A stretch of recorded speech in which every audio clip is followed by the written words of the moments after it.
तो बेटा आज की क्लास में हम लोग मैग्नेटिक इफेक्ट ऑफ करंट इस चैप्टर के कुछ न्यूमेरिकल्स को देखने वाले हैं। पिछली क्लास में मैंने आप लोगों को पढ़ाया था कि किसी भी करंट कैरिंग वायर के आसपास मैग्नेटिक फील्ड होती है, ये ओरस्टेड साहब ने बताया था। और उस मैग्नेटिक फील्ड को निकालने के लिए मैंने अभी तक आप लोग को दो तरीके सिखाए हैं, पहला बायट-सवर्ट लॉ और दूसरा एम्पियर्स सर्किटल लॉ। उन्हीं पर बेस्ड ये कुछ क्वेश्चंस आपके सामने हैं। ठीक, अगर कोई भी एक करंट कैरिंग वायर होता है जिसमें इस तरीके का मान लो करंट फ्लो हो रहा है, तो इस वायर की वजह से आसपास मैग्नेटिक फील्ड निकालना तो हम लोग सीख ही चुके हैं। अब उस मैग्नेटिक फील्ड का डायरेक्शन के लिए भी आपको मैं रूल सिखा चुका हूं, right hand palm rule number 1। अगर पॉइंट मान लो इधर की तरफ है तो आप ऐसे लगाओगे, that will B inwards. Point इधर की तरफ है तो ऐसे लगाओगे, दैट विल बी आउटवर्ड्स। कुछ उसी तरह का ये एक क्वेश्चन है, हमसे कह रहे हैं a wire placed along north south direction carries a current of 8 ampere from south to north. Current इसमें कितना है? 8 एम्पियर का है फ्रॉम साउथ टू नॉर्थ। इधर साउथ है, इधर नॉर्थ होता है, ये सबको पता है। Find magnetic field due to 1 centimetre piece of the wire. इस वायर के केवल 1 सेंटीमीटर के पीस की वजह से हमें बताना है करंट। तो इसका एक हमने 1 सेंटीमीटर लंबा एक एलिमेंट ले लिया और बोलो एलिमेंट का डायरेक्शन वही होगा जो करंट का डायरेक्शन है। क्लियर? इसकी वजह से कह रहे हैं at a point 200 centimetre north east from the piece. तो बेटा ये पीस है, इस पीस से नॉर्थ ईस्ट डायरेक्शन में पॉइंट है 200 सेंटीमीटर की दूरी पर, जहां पर आपको मैग्नेटिक फील्ड बतानी है। तो एक चीज मुझे बताओ, ये नॉर्थ है, ये साउथ है, बोलो इधर ईस्ट होता है, इधर वेस्ट होता है, तो नॉर्थ ईस्ट किधर होता है? कितने एंगल पर? 45। जब भी कभी ऐसे लिखे नॉर्थ ईस्ट, तो देखो एक चीज समझ लीजिएगा कि इधर की तरफ आपका है ईस्ट और इधर की तरफ होता है वेस्ट। ये नॉर्थ, ये साउथ। नॉर्थ ईस्ट का मतलब बेटा जस्ट एकदम बीचों बीच यहां कहीं पर पॉइंट है, और उसका ये वाला एंगल अगर आपसे पूछा जाए तो that is 45। North east is just in middle of north and east. लेकिन अगर वो एंगल खुद दे देते कि 30 डिग्री नॉर्थ ईस्ट है ना, तो इसका मतलब फिर वो नॉर्थ से 30 डिग्री के एंगल पर होता, नॉर्थ ईस्ट डायरेक्शन में। क्लियर? अभी फिलहाल कोई ऐसा एंगल नहीं दिया, इसलिए एंगल हम लोग 45 मानेंगे। और ये पॉइंट है और इस पॉइंट का बेटा ये डिस्टेंस है 200 सेंटीमीटर। बताओ भाई, अगर एक छोटे से एलिमेंट की वजह से पॉइंट पी पर मैग्नेटिक फील्ड निकालनी है, तो कौन सा रूल या लॉ या फॉर्मूला लगेगा? That will be simple Biot Savart law. Biot Savart law कहता है dB is equal to mu naught upon 4 pi I dl sine theta by are square. एक एक करके आप लोग वैल्यू बताओ। म्यू नॉट अपॉन 4 पाई की बेटा वैल्यू, करंट की वैल्यू 8 एम्पियर, dl मतलब एलिमेंट, एलिमेंट का लेंथ कितना है? 1 सेंटीमीटर। 1 सेंटीमीटर का मतलब हो गया 1/100 मीटर। साइन थीटा में बोलो साइन 45, और साइन 45 बेटा कितना होता है? 1/√2 whole divided by are square. R कितना है यहाँ पे? 200 सेंटीमीटर मतलब 2 मीटर, और उसका स्क्वायर करेंगे तो 4। ये आएगा कुछ हमारा। तो ये 4 से 8 कैंसिल होगा, 2 आएगा, और √2 से ये भी कैंसिल होगा, अंडर√2 आएगा। तो अंडर√2 इंटू 10 की पावर -9, बोलो भाई 10 की power -7 by 100, so that will be 10 to the power -9 tesla. ये हमारा हो गया इसका आंसर। अब बात आई डायरेक्शन किधर होगी, तो डायरेक्शन बताओ बेटा इसकी वजह से यहां पर, दैट विल बी इनवर्ड्स। तो डायरेक्शन हो गया क्रॉस। तो आप यहां पर ऐसे आगे क्रॉस लगा सकते हो या ब्रैकेट में लिख दो कि इट इज इनवर्ड्स। ठीक, √2 की वैल्यू कितनी होती है? 1.414। तो 1.414 इंटू 10 की पावर -9 टेस्ला, ये हमारा इसका आंसर हो गया। कर लेंगे सब लोग। एकदम सिंपल सा क्वेश्चन है, फॉर्मूला बेस्ड क्वेश्चन है। क्वेश्चन को पहचानना था और फॉर्मूला लगाना था। Now we have another question of NCERT. ठीक, इस क्वेश्चन में हमसे बोला जा रहा है an element delta l is equal to delta x i cap. मतलब जो एलिमेंट है उसका डायरेक्शन इस बार दे रहे हैं, वो डायरेक्शन किधर की तरफ है, आई कैप, मतलब एक्स डायरेक्शन में, और उसका लेंथ बेटा कितना है, delta x, is placed at origin and carries a large current that is 10 ampere. What is the magnetic field on y-axis at a distance of 0.5 metre और डेल्टा x हमको दे रहे हैं 1 सेंटीमीटर। देखो एक पॉइंट यहां लिखा था कि ओरिजिन पर है, तो हमने पहले x और y एक्सिस बनाया, बोलो ये ओरिजिन होता है। अगर एलिमेंट की बात किया जाए तो एलिमेंट हमसे बोला गया कुछ ऐसा एलिमेंट है, डायरेक्शन किधर की तरफ है, आई कैप, ठीक, डिस्टेंस कितना है, मतलब उसका लेंथ कितना है, डेल्टा एक्स, और डेल्टा एक्स कितना है 1 सेंटीमीटर, मतलब 1 सेंटीमीटर लेंथ का ये एलिमेंट है जिसका डायरेक्शन किधर की तरफ है, एक्स डायरेक्शन में है। करंट की वैल्यू है बेटा 10 एम्पियर। अब आप मुझे बताओ इसमें फ्लो होने वाला करंट 10 एम्पियर है, तो क्या करंट का डायरेक्शन वही होता है जो एलिमेंट का है, या एलिमेंट का वही होता है जो करंट का है, मतलब करंट भी किधर रही होगी, बात समझ में आ रही है, क्योंकि एलिमेंट का डायरेक्शन दिया है तो करंट का हमें पता है, क्योंकि जो एलिमेंट का होता है वही करंट का होता है, या जो करंट का होता है वही एलिमेंट का होता है। What is the magnetic field at a distance of 0.5 metre on Y axis. अब वाई एक्सिस पर यहां कहीं पर एक कोई पॉइंट है P जो कि कितने डिस्टेंस पर है, 0.5 मीटर की डिस्टेंस पर है। क्वेश्चन कुछ समझ में आया? पहले तो डायरेक्शन बताओ मैग्नेटिक फील्ड का किधर होगा, किधर होगा, दैट विल बी आउटवर्ड। ये चीज समझ में आ रही ना, ऐसे ठीक, पॉइंट ऊपर है, करंट राइट साइड में है, तो दैट इज आउटवर्ड्स। तो यहां पर जो मैग्नेटिक फील्ड होगी दैट विल बी डॉट, यानी कि आउटवर्ड। वैल्यू सिंपल है, dB is equal to mu naught upon 4 pi I, यानी कि 10 एम्पियर, dl 1 सेंटीमीटर यानी कि 1/100 आई dl साइन थीटा। थीटा कितना है यहां पर, थीटा कितना है भाई, थीटा कौन सा एंगल होता है, एलिमेंट और पॉइंट को जोड़ने वाली लाइन के बीच का एंगल, और बोलो ये एंगल कितना होगा, यहां पर कितना होगा 90, ठीक, और साइन 90 कितना होता है 1, क्लियर। तो ये हम लोग यहां पर रखेंगे साइन 90 जो कि 1 होगा divided by are square. R square का मतलब आर डिस्टेंस कितना है बेटा 0.5, इसका भी स्क्वायर करेंगे तो 0.25, एक जीरो से एक जीरो कैंसिल हो गया, और ये आपका बन गया 1/0.25 इंटू 10 टू द पावर -8, और 1/0.25 का मतलब क्या होता है 4, clear. So that will become 4 into 10 to the power -8 tesla. बिल्कुल सेम क्वेश्चन था, फार्मूला बेस्ड क्वेश्चन था, तो वैल्यू देखो कितनी आ गई 4 इंटू 10 की पावर -8 टेस्ला, और डायरेक्शन किधर की तरफ था, आउटवर्ड्स। तो देखो लिखा है field is in the direction of positive Z direction. अगर ये x है ये y है तो z ये, और पॉजिटिव z आउटवर्ड ही हुआ, या तो तुम लिख देते आउटवर्ड या तो आप लिख दो पॉजिटिव z डायरेक्शन। कर लेंगे। अगला क्वेश्चन देखो कुछ इसी तरह का है, कह रहे current of 10 ampere is flowing east to west. East इधर होता है, वेस्ट इधर होता है, तो करंट हमारा ऐसे फ्लो हो रहा है लेफ्ट साइड में, ठीक है। 10 एम्पियर का करंट है in a long wire kept horizontally in east west direction, find magnetic field in horizontal plane at a distance of 10 centimetre north. इसका मतलब क्या है, इसका मतलब यह है कि एक वायर है, पहले तो इस वायर में करंट कितना है 10 एम्पियर, वो भी करंट जा रहा है ईस्ट से वेस्ट की तरफ।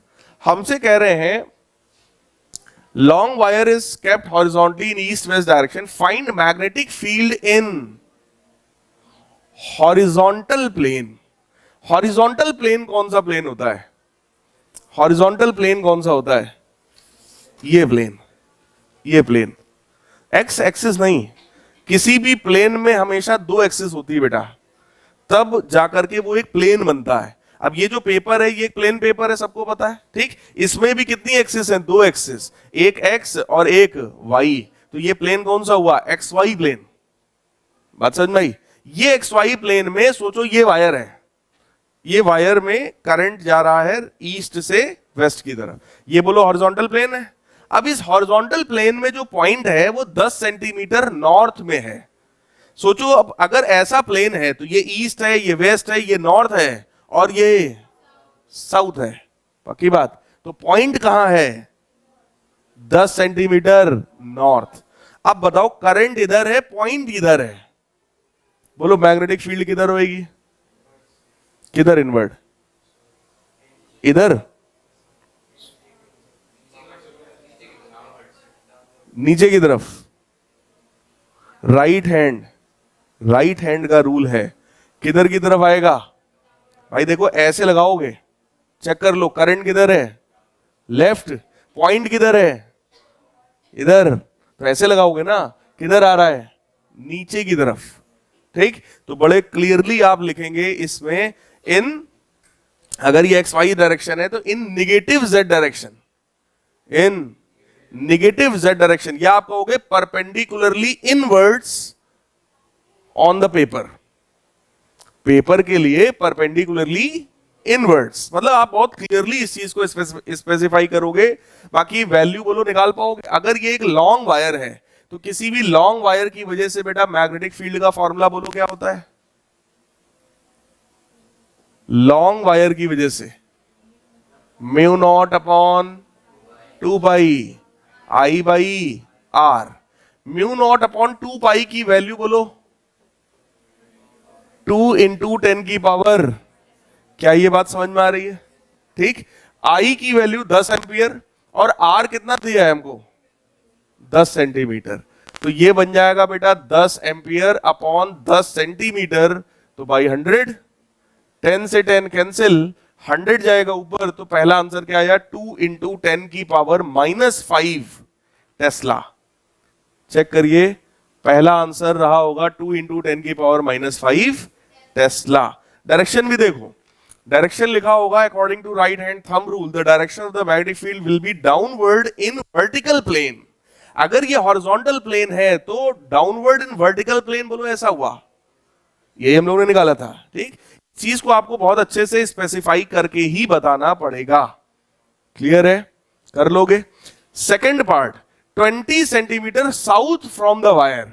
फिर से चेक करो, वायर बोलो ऐसा था, ऐसा इधर से इधर करंट आ रहा था। इस बार पॉइंट जो है वो 20 सेंटीमीटर साउथ में है, इधर पॉइंट है, बताओ किधर की तरफ आएगा? ऐसा, that will be upward direction. तो आप बोलोगे बाकी वैल्यू सब सेम है, करंट वही है, सिर्फ यहां पे 20 हो जाएगा। कर लोगे? Everything will be same, check कर लीजिए, सब कुछ सेम है, बस वैल्यू कितनी आ रही है? 1 इंटू 10 की पावर -5, और डायरेक्शन देखो will be upward in vertical plane, upward in vertical plane. इस तरीके से आंसर बेटा स्पेसिफाई करके लिखना। फिर कह रहे 40 सेंटीमीटर डाउनवर्ड। अब इस बार जो पॉइंट है, देखो वायर तो ऐसा है, करंट तो इसी डायरेक्शन में है, लेकिन पॉइंट इस बार कहां है? 40 सेंटीमीटर नीचे, ये पॉइंट है। बात समझ में आई? यहां पर अगर पॉइंट होगा तो बोलो मैग्नेटिक फील्ड अब किधर आएगी? किधर आएगी? बताओ, आप लोग की तरफ, आउटवर्ड्स आ रही है। ठीक, बाकी वैल्यू निकाल लोगे। सिर्फ इस 10 सेंटीमीटर की जगह इस बार क्या रखेंगे हम? 40 centimetre, but that will B outwards. ठीक, अब यहां पर देखो क्या इन्होंने दिया आंसर, वैल्यू तो निकाल ही लेंगे। कह रहे हैं magnetic field will point south in horizontal plane. और सोचो साउथ डायरेक्शन कौन सा होता है? East, west, north, south. तो साउथ डायरेक्शन ही तो हुआ, ये पक्की बात है। अगला देखो, 50 सेंटीमीटर अपवर्ड, मतलब करंट तो है इस डायरेक्शन में, पॉइंट यहां है, बोलो मैग्नेटिक फील्ड किधर आएगी? Towards north in horizontal plane. कर लेंगे? देखो ये क्वेश्चन है ही इसी वजह से कि आपको ये फॉर्मूला लगाना आता है, डायरेक्शन निकालना आता है कि नहीं आता है, इसी वजह से बस ये क्वेश्चन दिया था। क्लियर है? हो जाएगा। अगला क्वेश्चन देखो, कह रहे हैं लॉन्ग स्ट्रेट वायर जब भी कभी लिख दे लॉन्ग वायर मतलब इनफाइनाइट वायर है वो। Carrying a current of 30 ampere is placed in an external uniform magnetic field of 4 into 10 to the power minus 4 Tesla parallel to the current। ठीक, ये magnetic field है, वो करंट है। Find magnitude of the resultant magnetic field eight point 2 centimetre away from the wire. तो देखो भाई, हमें क्या क्या पता है। हमको पहली बात करंट पता है 30 एम्पियर, हमको एक एक्सटर्नल मैग्नेटिक फील्ड पहले से है, this is external magnetic field, जिसकी वैल्यू है 4 इंटू 10 की power minus 4 tesla parallel to the current. यानी कि अगर इस तरीके का करंट था 30 एम्पियर का, तो यहां पहले से एक मैग्नेटिक फील्ड थी इस डायरेक्शन में, एक्सटर्नल मैग्नेटिक फील्ड, और उसकी वैल्यू हमको क्वेश्चन में गिवन है 4 इंटू 10 की पावर माइनस 4 टेस्ला। कह रहे हैं find the magnitude of the resultant magnetic field at a point 2 centimetre away from the wire. इस वायर से 2 सेंटीमीटर की दूरी पर अगर कोई पॉइंट है, तो पॉइंट इधर भी हो सकता है, पॉइंट इधर भी हो सकता है। क्लियर? मान लो इधर पॉइंट है, ये पॉइंट है जो कि कितनी डिस्टेंस पर है, 2 सेंटीमीटर की डिस्टेंस पर ये पॉइंट पी है। यहां पर आप मुझे magnetic field, resultant magnetic field बताइए। रिजल्टेंट वर्ड इन्होंने क्यों यूज किया होगा?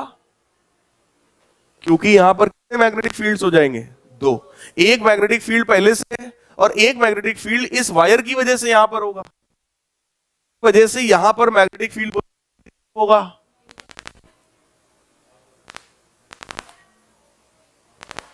वायर की वजह से यहां पर किधर होगा? वायर में करंट बोलो राइट में है, ठीक, और पॉइंट किधर है? किधर है? तो किधर आएगा? That will B inwards. क्या ये बात समझ में आ रही है? पक्की बात है, चेक कर लो यार। अंदर की तरफ एक मैग्नेटिक फील्ड इधर की तरफ और एक अंदर की तरफ है, नेट मैग्नेटिक फील्ड कैसे आएगी, कितनी आएगी? क्या दोनों का डायरेक्शन 90 डिग्री पर है? एक इधर है एक्सटर्नल और एक ऐसी मैग्नेटिक फील्ड है, दोनों दोनों के बीच का अगर एंगल 90 है, तो बेटा रिजल्टेंट मैग्नेटिक फील्ड कितना आएगा? B resultant under root B external का स्क्वायर प्लस जो हम निकालने वाले हैं बी उसका स्क्वायर। पक्की बात है। इसकी वजह से यहां पर अगर आपसे पूछा जाए बी पॉइंट पर मैग्नेटिक फील्ड बता दो पी पर, तो क्या उसका फॉर्मूला यही है, mu naught upon 2 pi I by R. I की वैल्यू है 30 एम्पियर और आर की वैल्यू है 2 सेंटीमीटर। बताओ भाई, तो ये बन गया 2 इंटू 10 की पावर माइनस 7 मल्टीप्लाइड बाई 1500। सही है भाई? ये इसको काटेगा 15 आएगा, 100 ऊपर जाएगा 1500 बन गया।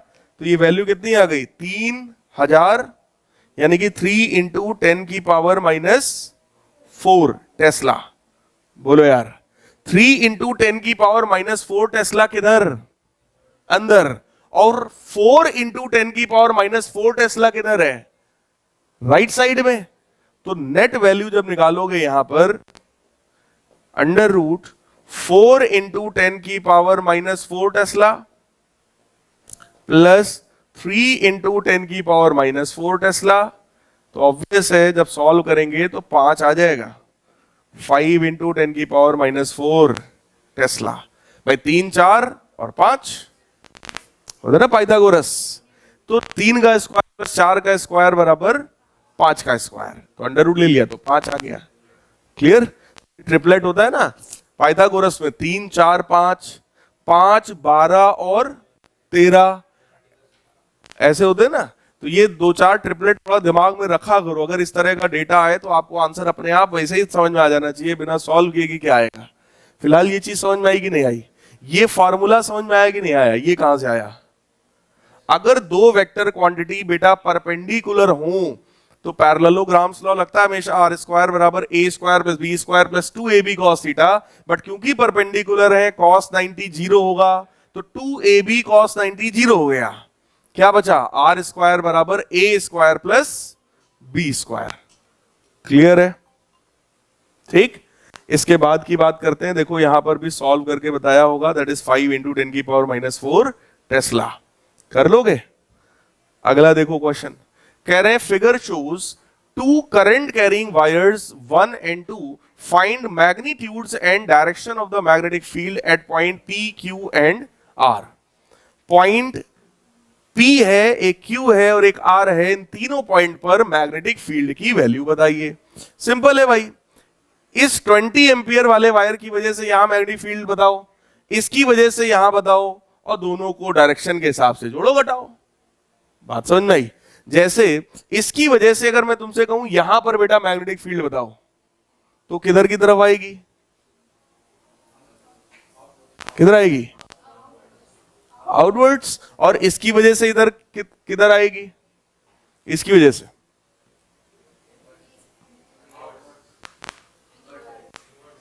इनवर्ड्स। इसकी वजह से वहां पर अंदर की तरफ, और इसकी वजह से यहां पर। इसका मतलब दोनों निकाल के क्या करना है? घटाना है। तो magnetic field eight point P, magnetic field eight point P is simply, कितना मैग्नेटिक फील्ड आएगा भाई? दैट विल बी, ध्यान से देखना जरा, mu naught upon 2 pi I by R। I कितना है? 20 एम्पियर, और डिस्टेंस कितना है बेटा? 10 सेंटीमीटर, तो बाई 100 मीटर में। सही है। दिस माइनस इसका करंट कितना है? 30 एम्पियर, और इसका डिस्टेंस बेटा कितना है? कितना है? 30 centimetre. So that will B 30 by 100। और डायरेक्शन किधर आएगी? इसकी वजह से आउटवर्ड, इसकी वजह से इनवर्ड। ठीक, बड़े में से छोटा घटा रहे हो तो ओवरऑल वैल्यू किधर आएगी? आउटवर्ड्स। बोलो यार, वो वैल्यू हमें देखना पड़ेगा। अगर ये पॉजिटिव आया, चलो मैं सॉल्व कर देता हूं एक आपके लिए। 2 इंटू 10 की पावर -7 टाइम्स, एक जीरो से एक जीरो कैंसिल होगा बेटा, ये बनेगा 200, माइनस 30 से 30 कैंसिल होगा, ये बनेगा 100। तो ये वैल्यू देखो कितनी आ गई? 100, यानी कि 2 इंटू 10 की पावर -5 टेस्ला। बोलो यार, 100 का मल्टीप्लाई हो गया। क्लियर? लेकिन अगर ये वैल्यू पॉजिटिव आई है, इसका मतलब तुमने बड़े में से छोटे को घटाया है, और बड़े में से छोटे का जब घटाते हैं तो साइन हमेशा बड़े का आता है। तो बड़ा किधर था? बड़ा मतलब पहला वाला, तो ये किधर था? आउटवर्ड्स। तो नेट मैग्नेटिक फील्ड भी किधर है? आउटवर्ड्स। तो ये वैल्यू आ गई, आउटवर्ड्स। क्लियर है? आपसे हम कहें कि भैया इस Q पॉइंट पर आप हमें मैग्नेटिक फील्ड बताओ, तो आप कहोगे सर सिंपल है, इसकी वजह से पहले यहां बताओ किधर होगी? अंदर। इसकी वजह से बताओ यहां किधर होगी?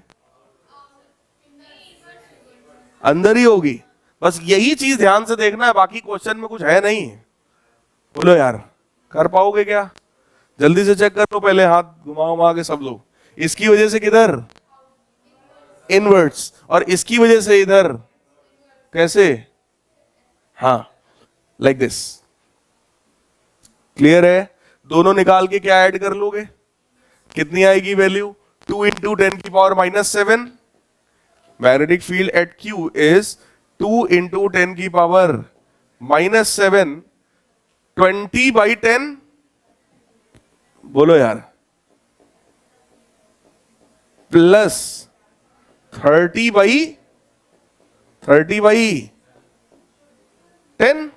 भाई इससे भी 10 सेंटीमीटर पर है और इससे भी 10 सेंटीमीटर पर है, तो डिस्टेंस दोनों का सेम है। इसको यार ऐड कर लो, 0 0 ये कैंसिल, ये कैंसिल, तो ये जाएगा 200, ये बनेगा 300, 200 प्लस 300 500। 500 का मल्टीप्लाई इसमें करोगे तो 1000, यानी कि ओवरऑल आ गया 10 की पावर -4 टेस्ला। कर लेंगे। और ये किधर की तरफ आया? इनवर्ड्स। क्रॉस मतलब अंदर। अगर पॉइंट R पर है तो इसकी वजह से वहां पर मैग्नेटिक फील्ड बोलो इनवर्ड्स, और इसकी वजह से यहां पर, तो दोनों को बोलो सबट्रैक्ट करना है। ठीक, जो बड़ा होगा डायरेक्शन हमेशा उसी की होगी। कर लेंगे? पक्की बात एकदम। जिसको डाउट हो भाई पूछ लो अभी। देखो, एक का आंसर 2 इंटू 10 की पावर -5 निकाला था हम लोगों ने, एक का निकाला था 10 की पावर -4 इनवर्ड्स, और तीसरा आपको करना है सबट्रैक्ट करना है। सबट्रैक्ट करोगे आंसर आपका आ जाएगा। ठीक, नेक्स्ट क्वेश्चन देखिए। अगला क्वेश्चन। अब भाई देखो क्वेश्चन का लेवल बढ़ रहा है, तो थोड़ा कंसंट्रेशन के साथ आप लोग सुनिए क्वेश्चन को। कह रहे two parallel wires P and Q placed at separation of 6 centimetre. एक वायर P है जो कि अंदर की तरफ है, एक वायर Q है जिसमें करंट बाहर की तरफ है, और इनके बीच का ये जो डिस्टेंस है दैट डिस्टेंस इज 6 सेंटीमीटर। तो ये डिस्टेंस हो गया 6 centimetre according to question. I1 जो है वो 5 एम्पियर है और I2 हमारा 2 एम्पियर है इन अपोजिट डायरेक्शन। तो वो दिख ही रहा है अपोजिट डायरेक्शन है। In figure this find the point on the line PQ। PQ वाले इस लाइन पर एक पॉइंट बताओ where magnetic field is zero, जहां पर मैग्नेटिक फील्ड जीरो है। ये बिल्कुल उसी टाइप का क्वेश्चन है जो इलेक्ट्रो में कराया था कि एक चार्ज ये एक चार्ज ये, बताओ इसके बीच में इलेक्ट्रिक फील्ड कहां जीरो है। तो यहाँ पर कह रहे हैं एक वायर ये एक वायर ये, बताओ इसमें मैग्नेटिक फील्ड कहां जीरो है। तो दोनों की वजह से मैग्नेटिक फील्ड निकालेंगे और डायरेक्शन जस्ट अपोजिट रहा होगा, वहीं पे जीरो हो सकता है। लेट अस सपोज, भाई हमको तो सॉल्व करने से पहले पता नहीं था कि वो इधर ही है। बोलो यार हमें तो नहीं पता। मान लो हमने कहा सर वो पॉइंट यहां है, let us suppose R point अंदर है, ठीक। तो अब हम डायरेक्शन के हिसाब से देखेंगे कि अंदर जीरो हो भी सकता है या नहीं हो सकता। क्लियर। अगर वायर अंदर जा रहा है मतलब करंट ऐसा है बेटा अंदर जा रहा है और ये पॉइंट है, बोलो मैग्नेटिक फील्ड किधर आएगी,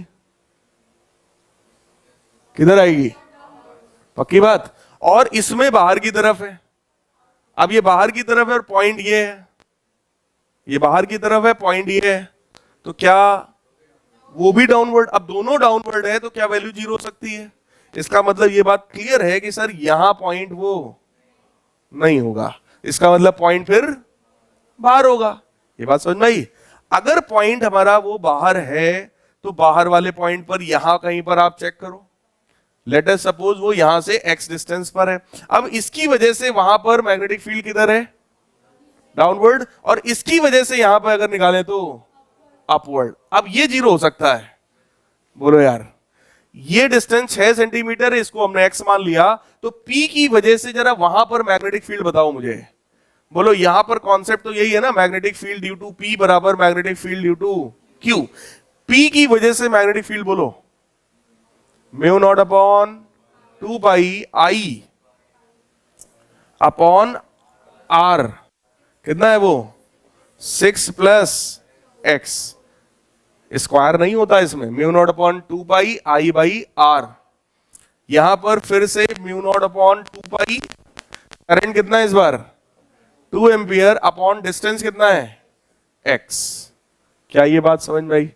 म्यू नॉट अपॉन 2 पाई से म्यू नॉट अपॉन 2 पाई पूरा कैंसिल, क्रॉस मल्टीप्लाई हमने किया तो बन गया 5x बराबर 6 इंटू 2 प्लस 2x, यानी कि ये तुम्हारा बन गया 5x माइनस 2x बराबर 12। तो ये बनेगा 3x बराबर 12, तो x बराबर 4 सेंटीमीटर। क्या ये बात समझ में आई। तो पॉइंट हमको यहां से कितना दूरी पे मिला 4 सेंटीमीटर। ठीक। देखो कई बार ये कंफ्यूजन आता है कि सर पिछले वाले क्वेश्चन में तो आप बार बार 100 से डिवाइड कर रहे थे, यहां आपने किया यहां किया यहां किया यहां किया, लेकिन इस वाले क्वेश्चन में आपने सर यहां पे ये भी तो सेंटीमीटर में था, इसको आपने 100 से डिवाइड नहीं किया। ये क्वेश्चन मन में कई बार बच्चों के आ जाता है। तो देखो यार मन हो तो कर लो तुम डिवाइड, अगर कर लोगे तो वो सेंटीमीटर में सॉरी मीटर में आ जाएगा। ठीक, इधर भी मीटर में है तो हमारा आंसर भी मीटर में आएगा। तो जब अगर आप 100 से डिवाइड करोगे तो ये आंसर भी तुम्हारा 0.04 मीटर आएगा। बात समझ नहीं, क्योंकि मुझे पता था कि मुझे दोनों को इक्वेट करना है। मैं 100 से इधर डिवाइड करूंगा तो मुझे 100 से इधर भी करना पड़ेगा और दोनों कट ही जाना है। इस वजह से हमने यहां पर वो डिवीजन वाला काम नहीं किया। बाकी अगर आपका मन है स्टैंडर्ड तरीके से देखा जाए तो करना ही चाहिए, क्योंकि म्यू नॉट अपॉन 4 पाई या 2 पाई की अगर मैं यहां गलती से वैल्यू रख देता 2 इंटू 10 की पावर माइनस 7, तो वो वैल्यू तो MKS में होती है, तो आपको फिर कायदे से डिवाइड करना चाहिए। इसीलिए हमने उसकी वैल्यू भी नहीं रखा, हमने उसको सीधे उड़ा दिया। बात समझ में आई। तो इक्वल वाले क्वेश्चंस में आप ये सब थोड़ा मोड़ा आलस कर सकते हैं, चल जाएगा। तो फिलहाल आंसर कितना आया 4 सेंटीमीटर। नेक्स्ट देखो क्वेश्चन क्या है, कह रहे हैं प्लेन ऑफ सर्कुलर कॉइल। अब मामला कॉइल पर आ गया भाई, कॉइल के सेंटर पर और कॉइल की एक्सिस पर बोलो मैग्नेटिक फील्ड निकलवा चुके हैं। ठीक, कह रहे हैं plane of a circular coil is horizontal. Horizontal plane होने का मतलब वो कॉइल ऐसा है, हॉरिजॉन्टल अभी हमने दिखाया था आपको, ये हॉरिजॉन्टल प्लेन है ये। ठीक, इसका मतलब वो कॉइल हमारा ऐसा है, इस तरीके का कॉइल है, ठीक है। और इस तरीके के किसी कॉइल में हमसे कहा जा रहा है it has 10 turns each of radius 8 centimetre, a current of 2 ampere flows through it, the current appears to flow clockwise from the point above the coil. मतलब मान लेते हैं, ये तो है ही चांस की बात है, तो ये देखो हमारे पास ये कॉइल है हमारा, ठीक, ये हॉरिजॉन्टल प्लेन में रखा है, और जो पॉइंट ऑफ ऑब्जर्वेशन हमारा है वो कहां पर है, कह रहे हैं the current appears to clockwise from a point above the coil. मतलब इस कॉइल के ऊपर यहां पर एक पॉइंट है, यहां से देखने पर करंट कैसा है, क्लॉकवाइज। क्लॉकवाइज मतलब ऐसा, क्योंकि इधर से क्लॉकवाइज होगा तो इधर से एंटी क्लॉकवाइज रहा होगा, इसीलिए उन्होंने इस पॉइंट को क्लियर किया, ठीक है। तो ये एक कॉइल है, कॉइल के ऊपर यहां पर एक पॉइंट है, यहां से देखने पर बेटा क्लॉकवाइज ऐसा करंट इसमें फ्लो हो रहा है। बात समझ में आई, ठीक। तो ये इस तरीके का करंट है, ऐसा करंट इस कॉइल में है। हमसे कह रहे हैं 2 एम्पियर का करंट है। What is find the magnitude and direction of the magnetic field at the center of the coil due to this current। अब एक चीज आप लोग मुझे बताएं, इसका सेंटर ये है, अगर करंट ऐसा है, ऐसे घूम रहा है ना, ऐसा करंट है, तो यहां पर मैग्नेटिक फील्ड किधर होगा,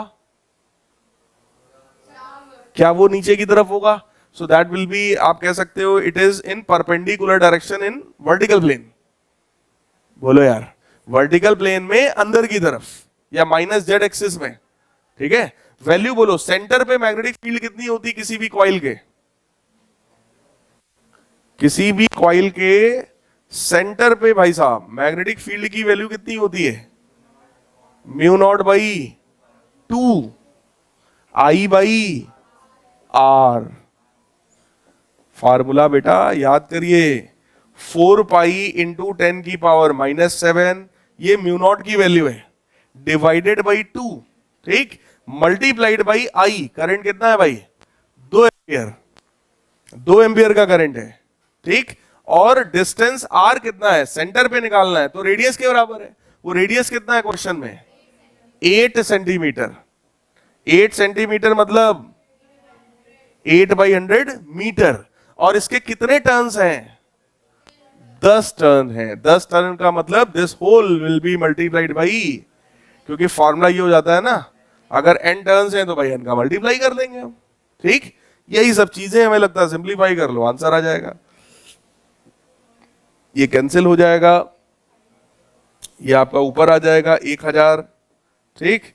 तो 4 से 8 भी कैंसिल होगा, तो ये बनेगा π/2 इंटू 10 टू दी पावर, ये ऊपर जाएगा तो 1000 बनेगा 10 की पावर -4। ये आना चाहिए बेटा आंसर, π/2। π/2 मतलब 3.14/2, 3.14/2 करोगे 1.5 समथिंग कुछ आएगा।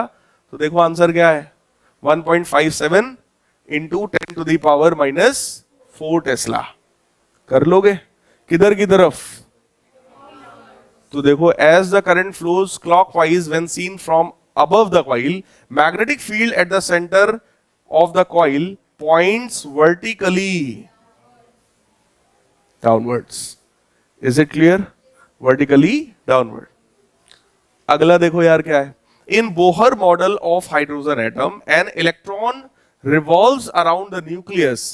एक इलेक्ट्रॉन है जो कि किसी न्यूक्लियस के अराउंड रिवॉल्व कर रहा है in circular orbit of radius this. ये उस सर्कुलर ऑर्बिट का रेडियस है, at a frequency of 6.8 into 10 की पावर 15 हर्ट्ज। फ्रीक्वेंसी मतलब number of oscillations in 1 second. तो 1 सेकंड में इतने सारे ऑसिलेशन हो रहे हैं। What is the magnetic field set up at the centre of the orbit. तो एक चीज मुझे बताओ आप लोग, अगर यहां पर ये तो नहीं बोला ना इलेक्ट्रॉन क्लॉकवाइज है या एंटी क्लॉकवाइज है, ऐसा तो कुछ भी बोला नहीं।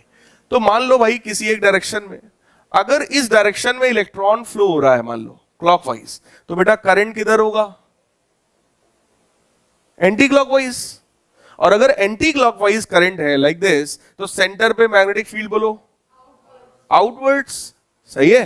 तो मैग्नेटिक फील्ड की जो वैल्यू होगी वो पहली बात तो आउटवर्ड्स होगी, मतलब डॉट होएगा, और वैल्यू हम निकाल सकते हैं mu naught by 2 I by are.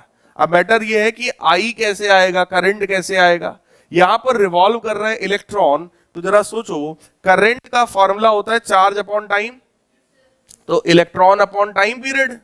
तो electron into frequency, 1 upon time period क्या होता है, फ्रीक्वेंसी होता है।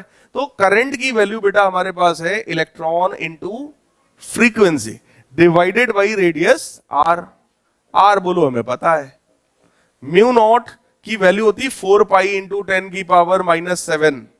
बोलो भाई 2 से डिवाइड हो गया तो 2 पाई इंटू 10 की पावर -7। इलेक्ट्रॉन का चार्ज हम सबको पता है 1.6 इंटू 10 की पावर -19 कूलम।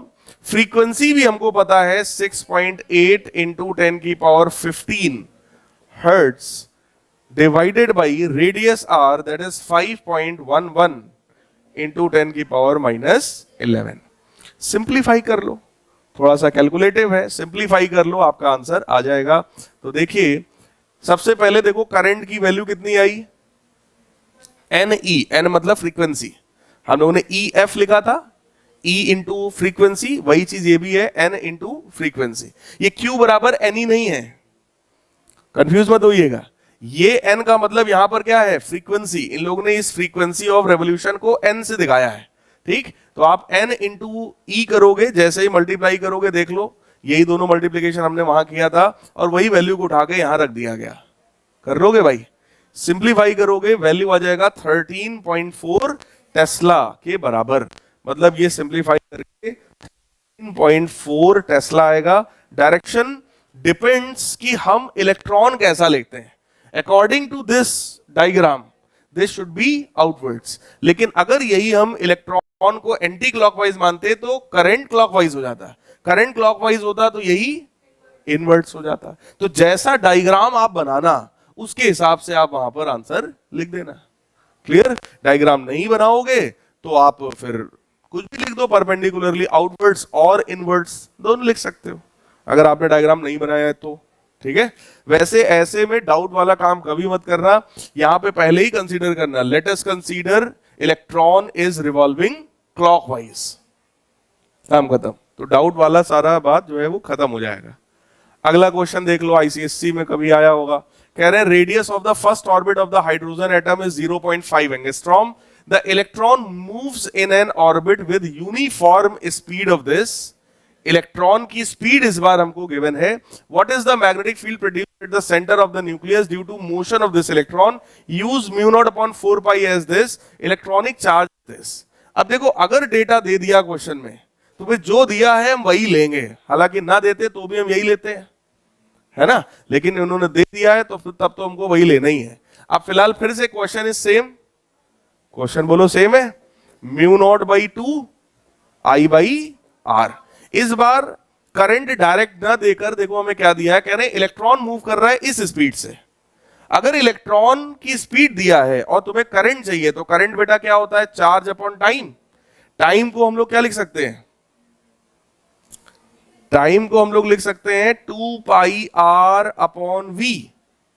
बोलो अगर कोई चार्ज सर्कुलर पाथ पर रिवॉल्व कर रहा है लाइक दिस, रेडियस इसका आर के बराबर है, तुमको इसका स्पीड गिवन है v, तो जरा सोचो अगर करंट निकालना है तो करंट क्या होता है, चार्ज अपॉन टाइम। तो टाइम कितना लगेगा उसको एक चक्कर लगाने में, total distance upon speed. Distance कितना है एक चक्कर का, 2 पाई आर, और उसकी स्पीड कितनी है, कुछ बात समझ में आई। इस तरीके से आप यहां पे करंट निकाल सकते हो। तो करंट डिवाइडेड बाई रेडियस यानी डिस्टेंस, तो हमने आर रख दिया। कुछ समझ में आया। तो ये तुम्हारा आर से आर उड़ा ना देना, लग रहा है उड़ जाएगा लेकिन उड़ेगा नहीं है भाई, थोड़ा सा ये सब चीजें गंभीरता से देख लेना। फिलहाल म्यू नॉट अपॉन 2 पाई यानी 2 पाई इंटू 10 की पावर -7,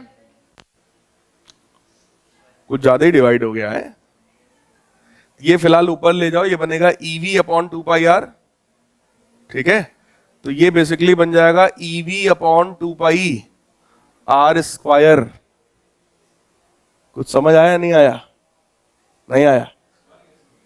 देखो यार ये था ना करंट, तो अगर मैं इसको सिंप्लीफाई करूं तो पहले करंट की वैल्यू बताओ मैं, QV अपॉन 2 पाई आर। सही है। करंट की वैल्यू है EV upon 2πr। Current divided by radius है। अब सोचो ये करंट है, डिवाइडेड बाई रेडियस करोगे तो ये 2πr नीचे जाएगा नहीं जाएगा? सो दैट विल बिकम 2πr²। कुछ समझ में आया? आप लोग फिलहाल मेरी तरह ऐसे ही आप डायरेक्ट नहीं करेंगे ना, आप पहले करंट की वैल्यू निकालेंगे लाइक दिस। जब ये करंट की वैल्यू तुम्हारी आ जाएगी तो आप इस वैल्यू को यहां रखोगे, then you will divide it by R. फिलहाल 2π इंटू 10⁻⁻⁷। इलेक्ट्रॉन का चार्ज बोलो पता है, स्पीड हमको क्वेश्चन में गिवन है 2.2 इंटू 10⁻⁶ मीटर पर सेकेंड, और रेडियस भी हमको पता है 0.5 एंगस्ट्रॉम। एंगस्ट्रॉम मतलब 10⁻⁻10। तो वो सब रख दोगे, बोलो सॉल्व करके मैग्नेटिक फील्ड आ जाएगा। जैसे ही आप सॉल्व करोगे, देखो ध्यान से, रेडियस गिवन है, स्पीड गिवन है, बोलो टाइम पीरियड का यही फॉर्मूला बताया मैंने, 2πr अपॉन स्पीड। रखो, सॉल्व करो, टाइम पीरियड ये आ गया। क्लियर? अब आप कहोगे current is equal to charge upon time, तो E बाई टी, इलेक्ट्रॉन का चार्ज हमें पता ही है, टाइम हमने निकाल लिया, डिवाइड किया तो करंट आ गया इतने एम्पियर। अब आप फॉर्मूला लगा लो, μ0/2 I/r। कर लोगे? करके देखना एक बार, 14.07 एग्जैक्टली वही यहां से भी आएगा, 14.07 टेस्ला। इन्होंने सेम इसी एक फार्मूले को 3 स्टेप में लगाया है। पहले उन्होंने करंट निकाला, फिर उसको रखा वहां पर, ठीक, उसके बाद उन्होंने किया, पहले टाइम पीरियड निकाला, फिर करंट निकाला, और फिर उन्होंने यहां पे रखा। हमने सब कुछ आपको एक ही बार में बता दिया। आई बात समझ में? तो कैलकुलेटिव बनेगा, answer will be same. Next question देखो, सेम टाइप का क्वेश्चन है। कह रहे हैं helium nucleus is completing 1 round of circle of radius 0.8 metre in 2 seconds. Radius है 0.8 मीटर और समय लग रहा है 2 सेकेंड का। Show that magnetic field at the centre of the circle is 10⁻⁻19 times μ0 tesla. Take E is equal to this. Same question है, कर पाओगे? ट्राई करिएगा, नहीं आएगा तो बताइएगा। मैं सेम क्वेश्चन है, as it is same question है। करंट बराबर क्या होगा भाई? चार्ज अपॉन टाइम, और वो उठा के यहां धर देना। जैसे रखोगे सॉल्व हो जाएगा, फार्मूला सेम है वही वाला। अगला देखो, magnetic field due to current carrying circular loop of radius 12 centimetre at centre is this. 12 centimetre radius है और उसके सेंटर पे मैग्नेटिक फील्ड ये है। Find magnetic field due to this loop at a point on the axis at a distance of 5 centimetre from the centre. मतलब centre पे magnetic field पता है, सेंटर से कुछ डिस्टेंस पर एक्सिस पर पॉइंट है, वहां पर मैग्नेटिक फील्ड बतानी है। तो एक चीज पहले बताओ, सेंटर पर मैग्नेटिक फील्ड का फॉर्मूला क्या होता है? और इसकी वैल्यू कितनी है?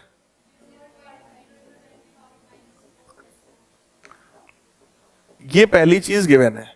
एक्सिस पर बेटा बोलो कितना होता है वैल्यू मैग्नेटिक फील्ड का? एक्सिस पर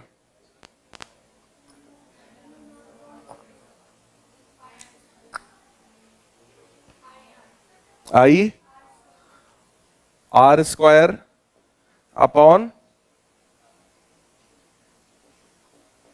A² प्लस R² की पावर 3/। कुछ याद आ रहा है? ये वैल्यू हम लोग को मैग्नेटिक फील्ड की निकालनी है। अब सब लोग ध्यान से सुनो, बहुत कंफ्यूजन का पॉइंट है। अब आप लोग जब अपनी कॉपी पलट करके देखोगे तो वहां पर फॉर्मूला लिखा है IA² upon A² plus R² की पावर 3/2। चेक करो कॉपी पे क्या लिखा है फॉर्मूला? IA² लिखा है। सर आप तो PDF देते हैं, क्यों लिखे हम? क्या जरूरत है लिखने की सर? है भाई साहब, देख लो यार, अगर नोट्स वोट्स नहीं बना रहे हो तो बेटा गड़बड़ होगा। मैं आपको बता रहा हूं, 100% बता रहा हूं। आलस मत करो, जो सोच के हम लोग काम कर रहे हैं सेम उसी स्ट्रेटजी पर चलो भाई। अगर आपने आलस किया मतलब आपका समझ लो लॉस हुआ। मेरे साथ पढ़ने में एक चीज है, आपको क्लास में हमेशा समझ में आएगा, शैलेंद्र सर बहुत बढ़िया पढ़ाते हैं, ये अब सब बोलते हैं, लेकिन जब तक आप भी इफर्ट अपने पूरे नहीं दोगे फिजिक्स नहीं आएगा। ये क्लियर है। तारीफ आप साल भर करेंगे, रिजल्ट नहीं आएगा। कड़वा सच है। सब बच्चे यही चीज बोलते हैं, पढ़ाते बहुत बढ़िया यार, सब समझ में आता है उनका पढ़ाया हुआ, लेकिन रिजल्ट इसलिए नहीं आता क्योंकि क्लास में समझ में आया ये मेरी कलाकारी है ना, ये आपकी नहीं है। हम चीजों को शुरू ही वहां से करते हैं कि आपको हर एक चीज समझ में आ जाए। आपको नहीं भी आता तो मैं उसको 4 बार आपको यहाँ पे लिख के आपको समझा देता हूँ, ऐसा होता है वैसा होता है, लेकिन ये आपको फॉर्मूला आना चाहिए।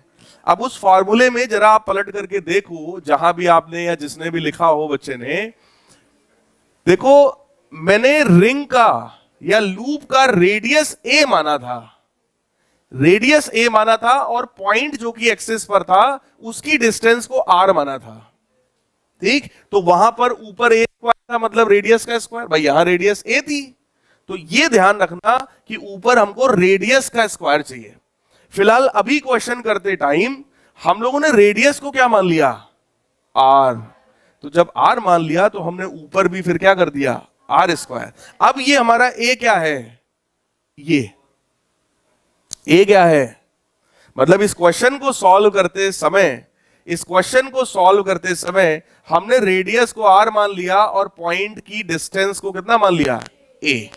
अब ये दिमाग आपको अपने न्यूमेरिकल क्वेश्चन में लगाना पड़ेगा कि या तो तुम एकदम ऐसे रटे रहो कि सर ने रेडियस स्मॉल ए माना था, तो आप भी शुरू में यहां पर भी स्मॉल ए लिखते, यहां भी लिखते, तो यहां भी लिख देते, कोई दिक्कत नहीं था, तब चल जाता। अगर आपके दिमाग में फॉर्मूला 100% था कि फॉर्मूले में ए क्या है, फॉर्मूले में आर क्या है, अगर वो दिमाग में था तब तो अच्छी बात है। अगर नहीं था तो आपको ये थोड़ा सा रखना पड़ेगा दिमाग में कि इस फॉर्मूले में ऊपर क्या होता है, रेडियस का स्क्वायर। अब रेडियस आर माने हो तो आर लिखो, रेडियस ए माने हो तो ए लिखो। फिलहाल अभी हमने न्यूमेरिकल के लिए क्या माना है, आर, तो रेडियस की जगह मैंने रखा आर। ठीक, अब यार ये चीज गिवन है और ये चीज हमको निकालना है। ठीक, इन दोनों इक्वेशंस को आप डिवाइड कर दो। जैसे ही आप इन दोनों इक्वेशंस को डिवाइड करोगे, चेक करो, μ0/2 से μ0/2 कैंसिल, आई से आई कैंसिल, ऊपर सिर्फ क्या बचा, 1/r, बोलो, नीचे बचा R square upon A square plus R square की power 3/2, that is equal to 0.5 into 10 की पावर -4 डिवाइडेड बाई बी। ये आर जाएगा नीचे और ये वाला टर्म आएगा ऊपर, तो जरा ध्यान से देखना क्या बनेगा। ये वाला टर्म पहुंचा ऊपर, A square plus R square की power 3/2 divided by R cube, divided by R cube, that is equal to 0.5 into 10 to the power -4 whole divided by B. ये क्रॉस मल्टीप्लाई करके बेटा बी की वैल्यू आप निकाल लो, यही निकालना है। उसके लिए हमको दो चीजें पता होना चाहिए, पहला रेडियस और दूसरी चीज ए यानी कि डिस्टेंस, जो कि कितना है 5 सेंटीमीटर। बोलो, रेडियस और डिस्टेंस दोनों पता है, ठीक है। अब ध्यान से जरा देखना, रेडियस है 12 और डिस्टेंस है 5, क्या ये भी पाइथागोरस वाला है? जरा ध्यान से देखो, ए स्क्वायर प्लस आर स्क्वायर की पावर 3/2, तो बाई 2 तो दिख रहा है, मतलब अंडर रूट दिख रहा है। Under root A square plus R square की वैल्यू बोलो कितनी आएगी, 13। समझ में आ रहा है? Under root 5 square plus 12 square मतलब 13। ठीक, उस 13 का क्यूब, 13 का क्यूब, वो हमें यहां रखना है, यहां पर। तो यहां से जब आप लोग मैग्नेटिक फील्ड निकालोगे तो आप ध्यान से देखो, मैग्नेटिक फील्ड की वैल्यू यहां से आएगी हमारे पास, B is equal to 0.5 into 10 की पावर -4 डिवाइडेड बाई 13 का क्यूब, और ये आर क्यूब उधर मल्टीप्लाई में जाएगा, आर यानी रेडियस 12, तो 12 का क्यूब। ये आंसर आएगा 12 का क्यूब डिवाइडेड बाई 13 का क्यूब मल्टीप्लाइड बाई 0.5 इंटू 10 की पावर -4 टेस्ला। तो देखो आंसर क्या है, सिंप्लीफाई करके ये आएगा 3.9 इंटू 10⁻⁻⁵। देखो इसको मैं आपको सिंप्लीफाई करके बता रहा हूं। 12 का क्यूब कितना आएगा, कर लेते हैं एक बार हम लोग। 12 इंटू 12 इंटू, हाँ 12 का क्यूब 1728। 13 का क्यूब, 13 का क्यूब आएगा 2197। 13 into 13 into 13 multiplied by 0.5 into 10⁻⁻⁴। अगर मैं इसको सिंप्लीफाई करूं, ध्यान से देखना जरा, 1728 डिवाइडेड बाई 2197, 0.786 आया, मल्टीप्लाइड बाई 0.5 तो आया 0.3933 इंटू 10⁻⁻⁴ टेस्ला। ठीक, अब आंसर देखो क्या है तुम्हारा, इसमें लिखा है 3.9 इंटू 10⁻⁻⁵। क्लियर? तो ध्यान से देखो, अगर मैं यहां पे 10 का मल्टीप्लाई कर दूं, बोलो यार 10 का इसमें मल्टीप्लाई कर दें और इसमें 10 का डिवाइड कर दें, तो क्या ये वही आ जाएगा 3.9, 10 का मल्टीप्लाई और इधर 10 का डिवाइड कर लो, 10⁻⁻⁵ टेस्ला। देख लो वही है। कुछ बात समझ में आया? देखो यार, सबका कैलकुलेशन करने का अपना एक तरीका होता है, आप अपने हिसाब से कर लो, कोई दिक्कत नहीं है। कुल मिला के ये है, आपको ए पता है, आपको आर पता है, सब यहां रख दो, सिंप्लीफाई कर लो, जैसे तुम्हें करना हो वैसे कर लो, अल्टीमेटली आंसर यही आना चाहिए। क्लियर है? ठीक, तो सॉल्व होकर के ये आएगा, मैंने इसीलिए आंसर अटैच कर दिया है। देख लो, सेंटर पे मैग्नेटिक फील्ड का फॉर्मूला ये होता है और एक्सिस पर मैग्नेटिक फील्ड का फॉर्मूला ये होता है। ठीक, सिंप्लीफाई कर लो, इसको डिवाइड करके आ जाएगा। अब सेम इसी टाइप का एक क्वेश्चन ये है, सीबीएसई बोर्ड में पूछा गया क्वेश्चन है, ये क्वेश्चन आप लोगों को सॉल्व करना है। इस क्वेश्चन में क्या है, ध्यान से सुनो। कह रहे 2 coaxial circular loops L1 and L2 of radius 3 and 4 are placed as shown. तो एक लूप ऐसा है, ये यहां रखा है, और एक लूप ये रखा है 3D। इसका रेडियस 3 सेंटीमीटर है और इसका रेडियस 4 सेंटीमीटर है। What should be the magnitude and direction of the current in the loop L2 so that net magnetic field at the point O is 0। कर लोगे भाई? दो लूप्स, अभी इसके पहले हमने क्वेश्चन कराया था जिसमें 2 वायर थे, 2 वायर के बीच में हमने मैग्नेटिक फील्ड 0 किया था। इस बार 2 लूप के बीच में 0 करना है। तो भाई इस वाले लूप की एक्सिस पर बोलो O है, बोलो यार रेडियस कितना है 3 और ये डिस्टेंस कितना है 4। ठीक, इसकी भी एक्सिस पर ये है, लेकिन इस बार रेडियस कितना है 4 और इस बार डिस्टेंस कितना है 3। बात समझ में आई? बस वही आपको रखना है, दोनों की एक्सिस पर पॉइंट, और दोनों को आपस में क्या करो, बराबर कर दो। जैसे ही बराबर करोगे मुझे लगता है क्वेश्चन हो जाएगा। कर पाओगे? पहले के लिए अच्छा बोलो क्या आएगा, इसके लिए यहां पर क्या आएगा, μ0/2 I1 रेडियस का स्क्वायर, बोलो इसका कितना 9 divided by a square plus r square, मतलब 3 का स्क्वायर प्लस 4 का स्क्वायर 2 बराबर μ0/2 I2। रेडियस इसका कितना है 4 का स्क्वायर 16, और नीचे क्या आएगा 16 प्लस 9 की होल पावर बाई 2। देखो μ0/2 से ये कैंसिल, नीचे वाले इससे पूरा ये कैंसिल, है ना। I1 कितना है 1 एम्पियर, तो ये 9 हो गया। सो 9 इज इक्वल टू 16 I2। बोलो I2 आ गया, दैट इज 9/16 एम्पियर। बात समझ में आया? यही तो पूछा गया था, what should be the magnitude and direction of the current. तो मैग्नीट्यूड तो आ गया करंट का, डायरेक्शन बताओ क्या होगा।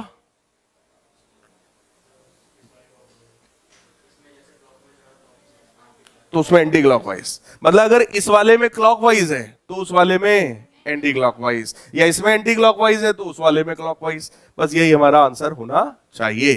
तो देखो 9/16 यहां भी आ रहा है, 0.56 एम्पियर। कर लोगे भाई, पक्की बात है। और डायरेक्शन इसका, डायरेक्शन कह रहे हैं it should be opposite to that in the loop L1। तो L1 वाले लूप के अपोजिट डायरेक्शन होना चाहिए L2 वाले लूप में। Is it clear?